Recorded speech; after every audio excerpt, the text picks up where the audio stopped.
News 18 India. जो Shambhu border और खनौरी पर मोर्चा चलते हुए 17वां दिन हो गया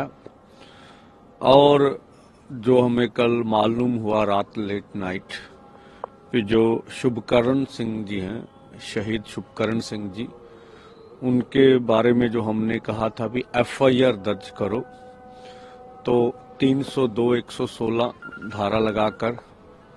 हमें पुष्टि हुई है उस एफआईआर दर्ज करने की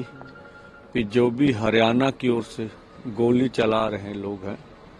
उनके ऊपर पर्चा हुआ है। वो उसके बाद जो लेट हमारे लीडर सब वहाँ राजेंद्रा हॉस्पिटल में थे, कल दिन भर ही बात होती रही, तो सारी टीम उधर बिजी रही है। और जो अभी मुझे खबर हो रही है कि अब हम लोग शहीद का पार्थिव शरीर जो खनौरी बॉर्डर पर 9:30 से 10 के बीच लेके जाएंगे और जो उनका गांव बल्लो है वहां पर आज 2 से 2:30 बजे उनका अंतिम संस्कार किया जाएगा। और इसके लिए हम सब लोगों से, पंजाबियों से आह्वान करते हैं ज्यादा से ज्यादा आप वहां पहुंचे